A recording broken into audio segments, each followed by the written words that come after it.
Hello, everybody, and welcome back. We are going to do another week of low heat meals that are not only family friendly, but are kid friendly as well.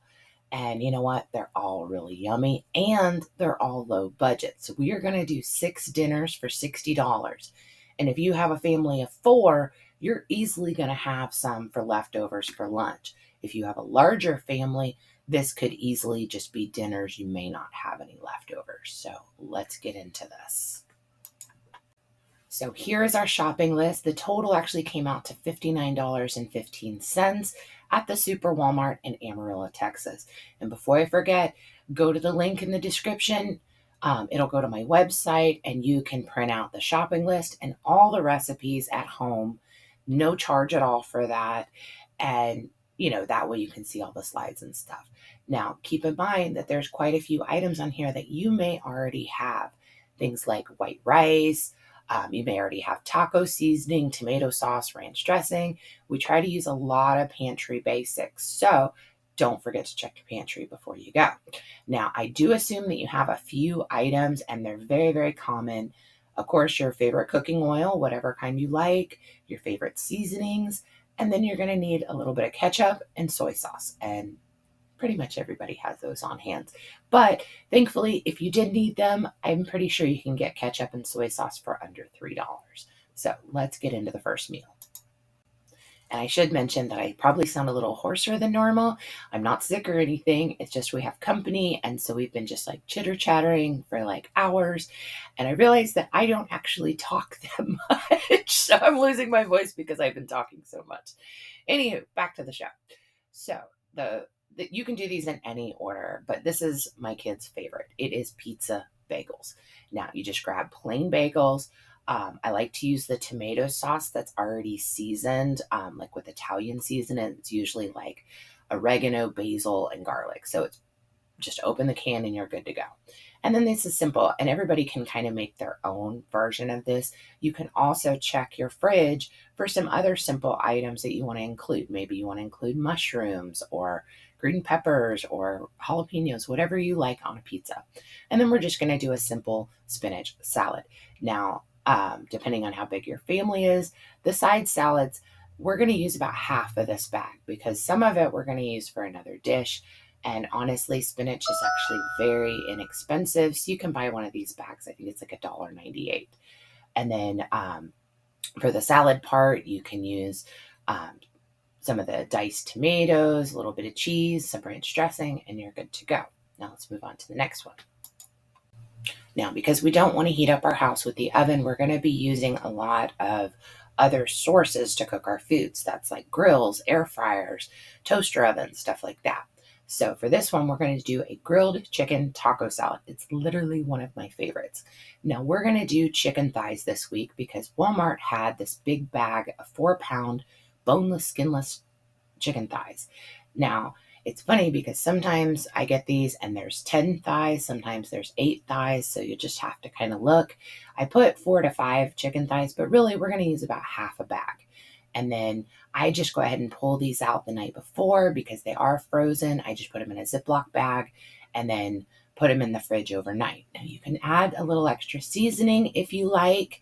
You can even marinate these the night before. But if you don't, that's totally fine. What I do is I put the defrosted thighs in a big old bowl. I drizzle it with some oil, and then I use the taco seasoning as the flavor directly on the chicken. And then you're just going to grill these. It takes about 7 to 8 minutes on each side. It's really going to depend on how big the chicken thigh is and then how hot your grill is. And then the kicker here with all grilled food is you have to let it rest. If you try to cut it when it first comes off the grill, it's going to lose all of its juice and it's almost going to be dry or like tough. So if you let it sit for 5 minutes and then cut it up, it works so much better. And I just do like a real fine chop, like the nice slices, but you can do it however you want. Meanwhile, while that's grilling, we are going to go ahead and prep all of our other items. That's chopping our lettuce, chopping a tomato, and then for a little bit of crunch, we're going to use like 3 or 4 tortillas, and we're just going to fry these in a pan with some oil to make them nice and crunchy. And then once again, they're really hot when you take them out of the pan. So I just put them on a cutting board, let them rest for a couple minutes, and then I just do a rough chop so you have those nice little thin strips. But my husband also likes to cut them into basically making your own tortilla chips. So that's totally up to you what, you know, kind of cutting you want to do. And you can also add flavor on here as well. And this is kind of a bonus. Did you know that you can fry flour tortilla chips and then add like some cinnamon sugar on top and it almost tastes like a churro? It's really good. So that's one of the fun ways that we use up tortillas when they're kind of stale, you know, and you want to use them up real quick. But we're just going to do a can of black beans, can of corn, and then you can do this as kind of like a salad bar where everybody can pick which toppings they like. Now, here's the kicker. I like a little extra spice, and we're probably not going to use the whole pack of seasoning on the chicken. So what I do is whatever's left over in the taco seasoning pack, I go ahead and mix it in with my ranch, and that gives it that like spicy, almost chipotle ranch flavor. And then I take my lettuce and I put it in a big bowl and I go ahead and add my dressing so that way all the lettuce is fully coated, because you know how when you have a salad and you just have the dressing on top and then you got to stir it all together. Well, I just like to go ahead and stir it all together and then I portion it out on each plate and then everybody gets to put their own toppings on top. So that's just me. Okay, let's go to the next one. Okay, the next one is turkey ranch wraps. But the fun one on here is we're going to do some sweet potato chips. Now, for the sweet potatoes, you wash them. Now, I don't like to peel them because that is actually a whole bunch of extra fiber on there, but if you do, that's totally fine. We're going to slice them super, super thin. You can use a mandolin, or I just use like a chef's knife. And then once again, we're going to get out our bowl. We're going to drizzle it with some oil and we're going to put our favorite seasonings on there. A lot of times I just do like an herb blend or even just salt, pepper, and garlic. And then we're going to put these in the air fryer, and they take about 7 to 10 minutes, but depending on the thickness of your potato, you want to keep a good eye on these because they kind of go from crispy to burnt like super quick. So depending on your air fryer and depending on the thickness of your potato, you might just want to check them every 3 to 4 minutes and then just kind of shake them and then do another 3 to 4 minutes. And then as far as the ranch wraps, we're going to do some lettuce, some tomato, some cheese, and our turkey lunch meat wrapped up in a tortilla, and then I usually cut them in half. And this is just one of those super easy dinners that, I mean, honestly, the amount of time it takes to prep may actually be longer than the time it takes to cook the potato chips. But this is a good alternative instead of buying the big bags of potato chips to just make your own at home. Way cheaper, and honestly, it doesn't have all those preservatives and salt in there. So super yummy. So even though it's hot outside, sometimes we do still want a nice warm meal. So this is one of those Crockpot deals that are super, super simple. So we're going to use the other half of the bag of boneless chicken thighs. And honestly, I've done these straight from frozen or I've defrosted them. Either way seems to work. If you do it from frozen, your sauce does tend to be a little bit thinner because you have basically the excess water from when it was frozen. So it actually makes more sauce. So that's a good point. And basically, we're just going to put the boneless thighs in a crock pot. I just give it a quick little spray first just so it doesn't stick. And then in a small bowl, we're going to mix together the soy sauce and the ketchup, the honey, 3 to 5 cloves of garlic. You're just going to measure that one with your heart because some people really like the garlic flavor. Some people, don't like the taste of garlic as much. And then we are going to do carrots with this. Now, I have done it to where I put the carrots in with the chicken so that way they get all in the sauce, or I've done them where I just saute them on the stove. So that's up to you. Really, once it gets closer to dinner time, all you have to do is make some basic white rice. I do add a little bit of butter to the rice just to give it a little bit of flavor, but we want the sauce from the chicken to go over the rice. So we don't really need to flavor up the rice a whole bunch. And this is just one of those super simple ones. And then if you have small kids, I usually just kind of chop up a chicken thigh instead of giving them a whole one. But it kind of like pulls apart almost like shredded chicken. So really, you just have to kind of play it by ear though. But it is super, super yummy. And then I put on here that you can do low for 6 hours or high for 3 to 4 hours. Both ways seem to work great. Now, this next one is a no-bake veggie lasagna. And when you go to the grocery store or you're looking in your pantry, we are going to want the lasagna noodles that you need to boil. So don't get the one that says no boil, because those are the kind that you put where, they're still in their dry shape into a pan and then bake them. We're not going to bake this, so it has to be the ones that you can boil.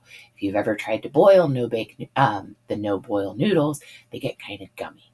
So what I do is I go ahead and set a pot on the stove and I boil them. Now here's the kicker. So the lasagna noodles are really, really long, and we're going to make almost like little individual lasagnas. So I go ahead and I break them up into like thirds, but that's up to you. And then once the noodles are done, I pull them out, and it doesn't always work out perfectly. So I either spray a bowl or spray a sheet pan or put like the silicone mat down, and I just lay them out on a pan so that way when it comes to assemble, they're not all sticking together or sticking to the pan.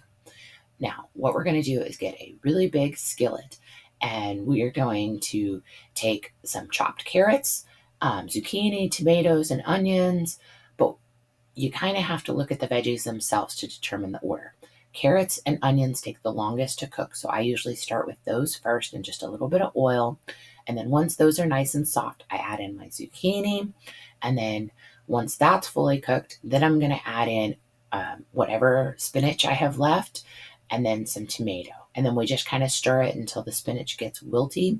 And then I would also add some garlic because we're going to get a whole head of garlic, which is usually 10 cloves, and we may have used 5 before. So we're just going to use a couple in this as well because who doesn't like garlic with their lasagna? Now, once that's cooked, we're going to take our ricotta cheese and we're going to put it in a bowl with some Italian seasoning. You can add your mozzarella cheese to it. Now, sometimes ricotta gets a little thick, so you can add just like a little bit of water or chicken broth or any kind of liquid you want just to kind of thin it out just a little bit. We don't want runny, but we don't want like a big clump of ricotta. Now, if you don't like ricotta, you can also use cottage cheese in this. And then once everything's ready, we're just going to kind of assemble our own little lasagnas. And this is one where it's kind of like a one pot dish because all your veggies and stuff are in there. So I don't really have like a side dish on here, but you could do like some garlic bread or some toast with this. But basically, you're just going to put your lasagna noodle. You're going to put some of your ricotta cheese, do another lasagna noodle, do some veggies, and just keep repeating it. And you can do it really in whatever pattern you like. And then I usually like to top it with Parmesan cheese, but you could also put the Parmesan cheese on the veggies. It's really up to you, but it's super simple, no bake lasagna. And then sometimes my kids want certain vegetables, so we kind of spread them out. So up to you.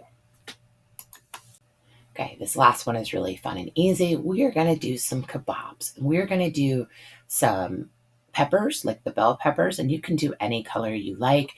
Just happen to be a tiny bit cheaper to get the 3 colored pack instead of like 3 of the green, and it looks a little better.